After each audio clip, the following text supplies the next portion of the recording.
फरवरी 1988 अपने कार्यालय में बैठे फाइल निपटा रहे थे। चपरासी ने मेज पर एक पत्र लाकर रख दिया। सर, पटना से एक चिट्ठी आई है, कार्मिक विभाग की है। हंसते हुए पूछा, ट्रांसफर हो गया क्या? पता नहीं सर।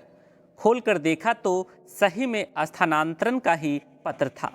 पटना जिला मुख्यालय में उप संहारक के रूप में योगदान देना था। शाम को घर लौटते ही पत्नी से कहा, नीलम सामान बांध लीजिए। क्यों, क्या हुआ? इन्होंने पूछा। हुआ कुछ नहीं, पटना ट्रांसफर हो गया है। दूसरे दिन डीएम साहब से मिले। उन्होंने कहा, अभी रुकिए, मामला ठहर गया। धीरे धीरे गर्मी अपना पांव पसार रही थी। एक दो दिनों के बाद मकान मालिक ने छोटे भाई मदन मोहन जी ने शाम में आकर कहा कि वे पटना हाईकोर्ट जा रहे हैं। पिताजी को कोई सम्मान देना हो तो कहा जाए। हैदरानंद ने उत्तर दिया, सचिवालय में मिलकर हाल समाचार ले लीजिएगा। 4-5 दिन बाद मदन मोहन बाबू मधेपुरा लौटे। शाम की शिव चर्चा के लिए लगभग 1 दर्जन शिव शिष्य बैठे थे। वे भी आकर बैठते हुए बोले, पिताजी से तो मैं मिल नहीं पाया, लेकिन टेलीफोन पर बात हुई। पिताजी ने कहा है कि आप अभी पटना ज्वाइन नहीं करिए, क्योंकि पटना में अभी ही बहुत गर्मी है। सचमुच? हैदरानंद ने कहा। वकील साहब बोले, सर, मैं भी गर्मी से परेशान हो गया था। सही में गर्मी बहुत है वहाँ। क्यों, पटना साधुओं से खाली हो गया है क्या? इन्होंने कहा, ठीक है, मैं जब भी जाऊँगा झूम के आएगी घाटा, टूट के बरसेगा पानी। हैदरानंद बोलकर चुप हो गए। बात आई और गई। ट्रांसफर की बात सुनते ही लोगों का दिल बैठ गया। अब तो साहब का साथ छूट जाएगा। वसुंधरा में प्रेम एकमात्र बंधन है जिसके प्रत्येक व्यक्ति स्वेच्छा से स्वीकार करता है। लगातार 5 वर्षों से नियमित रूप से आते रहने के कारण साहब और दीदी के प्रति विशेष आत्मीयता का संबंध बन गया था। पटना से कार्मिक विभाग का दबाव बढ़ता गया।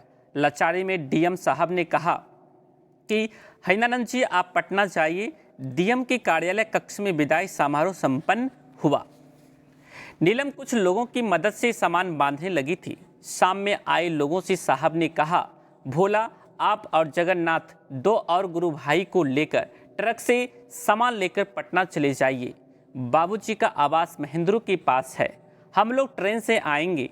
चावल पर संबंध आना कम हो चुका था। पूजा घर में अब कोई कुछ पूछता भी तो उत्तर आता कि हैंद्र से पूछ लो। हालांकि हैदरानंद के आग्रह करने पर चावल पर अंकित हो जाता कि मैं केवल तुम्हें विश्वास दिलाने आया था, अब लिखूंगा नहीं, वैसे तुम्हारे साथ रहूंगा। 3 दिनों के बाद ट्रक में सामान लादा गया। ऊपर तिरपाल बांधा गया। अनुसेवक जगन्नाथ कहता रहा, सर, तिरपाल की जरूरत नहीं है। गर्मी के मौसम में बारिश थोड़ी ना होगी। हालांकि कुछ दिन पहले ही हैंद्र ने पटना में पानी पड़ने की भविष्यवाणी की थी, पर किसी को याद नहीं था। यहाँ तक कि साहब और दीदी को भी याद नहीं रहा। एक सरकारी कागज देते हुए इन्होंने कहा कि यह परमिट है, रास्ते में कोई रोके तो दिखा देना, कोई असुविधा नहीं होगी। भोला, जगन्नाथ और 2 गुरु भाई भारी मन से सामान लेकर पटना प्रस्थान कर गए। गांधी सेतु के पास एक पुलिस वाले ने ट्रक को रोकने का इशारा किया।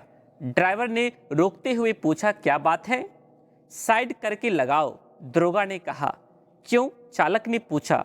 भोला गाड़ी से उतरकर हाथ में पास लिए दरोगा के पास पहुंचे और उसे दिखाते हुए कहा कि ये पास है गाड़ी का। मजिस्ट्रेट साहब का घरेलू सामान है, उसका ट्रांसफर पटना हो गया है। हम घरेलू सामान लेकर पटना जा रहे हैं। कौन मजिस्ट्रेट हैं जी? दरोगा ने पूछा। हैदरानंद साहब। अच्छा, उनका ट्रांसफर पटना हो गया? सचिवालय में नहीं, पटना जिला में। अब मधेपुरा में कौन बचा? दरोगा ने व्यंग्यात्मक स्वर में कहा, ठीक है, जाइए। गाड़ी जो ही गांधी सेतु पार करने लगी, मौसम का मिजाज बदल गया। पूरा आसमान काले मेघों से आच्छादन हो गया। हवा में हल्की आर्द्रता व्याप्त हो गई। धीरे धीरे गाड़ी महेंद्रों स्थित बाबूजी की सरकारी आवास के सामने रुकी। तेज बारिश शुरू हो गई। इतनी बारिश हुई कि कई जगह जल जमाव हो गया। इधर मधेपुरा में गुवाहाटी लखनऊ मेल की प्रथम श्रेणी का टिकट पूरे परिवार का प्राप्त किया गया। ऐसे ही योजना बनाई गई कि ट्रक पहुंचने के थोड़े घंटे बाद या पहले हम सभी पहुंच जाएं। ट्रेन सुबह 10 बजे थी। डेरे के सामने सड़क पर विदाई देने का तांता लग गया।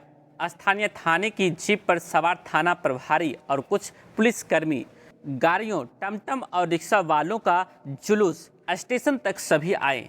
पैर रखने की जगह नहीं थी। लग रहा था पूरा मधेपुरा आज उमड़ पड़ा है इन्हें विदा करने। रास्ते में हालांकि बूंदाबांदी हो रही थी। ट्रेन के आरक्षित कूपे में हैनानंद परिवार के साथ सवार हो गए। एक पुलिस पदाधिकारी भी छुट्टी लेकर साथ हो लिए। स्टेशन पर लगभग 2-2.5 हजार लोग विदा देने के लिए उदास मन से खड़े थे।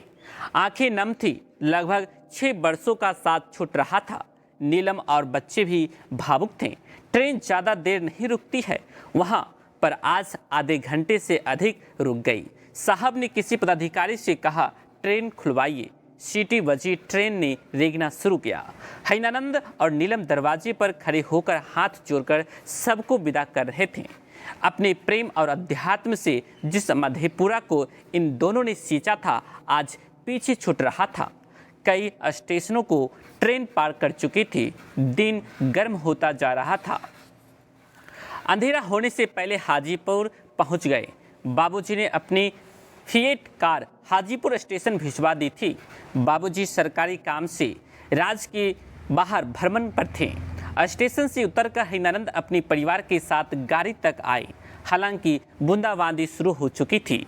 शहर के रामाशीष चौक आते आते बहुत तेज बारिश होने लगी। सर, हमसे गाड़ी नहीं चलेगी, ड्राइवर ने कहा। बारिश के चलते गाड़ी से बाहर निकलना संभव नहीं था। गाड़ी के भीतर ही किसी तरह से चालक की सीट पर आए। अंधेरा आने लगा था। तेज बारिश में गाड़ी आगे बढ़ी। सड़क सुनसान थी। इक्का दुक्का गाड़ी लाइट चलाकर सड़क के किनारे ही खड़ी थी। बेवक्त पानी ने गाड़ी की रफ्तार तोड़ दी थी। लगभग 2 घंटे में अपने आवास पर पहुंचे। घड़ी 8 बज रही थी। देखा ट्रक लगा है। बरामदे में देखा कि ट्रक लेकर आए लोग बारिश के झट्टा से भीग रहे हैं और उन्हें ठंड भी लग रही थी। कार से उतरकर सभी दौड़कर बरामदे में आए। हैनानंद ने उन लोगों से कहा, भीतर क्यों नहीं बैठते हैं? कोई उत्तर नहीं मिला। देखा दरवाज़ा तो भीतर से बंद था। मालूम हुआ कि ये घंटा भर पहले ही यहाँ आ चुके थे। नीलम ने कहा, ये बेमौसम बरसात को भी अभी ही आना था। उस पर जगन्नाथ समेत सभी गुरु भाइयों ने समेत कहना शुरू कर दिया कि दीदी, ये तो सब साहब का ही क्या हुआ है। 10 दिन पहले ही इन्होंने मदन बाबू को कहा था कि मैं पटना जाऊंगा तो झूम कर आएगी घटा, टूट कर बरसेगा पानी। अरे भाई, मैं अजीब हूँ ही, मुझको तो याद भी नहीं था। हैनानंद ने तपाक से कहा। खैर, दरवाजे खुला। सभी ड्राइंग रूम में आए। चाय बनकर आई।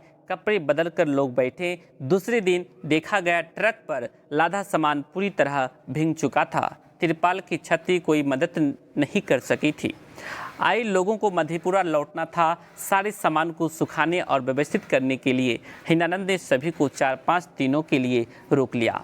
3 दिनों के बाद बाबूजी भ्रमण से लौटे। रात्रि में शिव चर्चा का दौर चलता रहा। सभी को प्रणाम भाई बहन। इसे पूरा जानने के लिए पुस्तक अनमिल आकर ऑनलाइन ऑर्डर करके अपने घर मंगवा सकते हैं। लेखक अनुनीता दीदी हैं। डिस्क्रिप्शन में लिंक है, चेकआउट कर लीजिएगा। और हाँ भाई बहन, इसे ज़्यादा से ज़्यादा लोगों के बीच शेयर करें ताकि दूसरे लोग भी इसे सुने, जाने और समझे। अपने दोस्तों में, अपने परिवार में, अपने भाई बहनों के बीच इस वीडियो को शेयर करें, लाइक करें और चैनल पर नए हैं तो सब्सक्राइब करें ताकि नए वीडियो सबसे पहले आपको प्राप्त होगा। आप सबों को मेरा प्रणाम।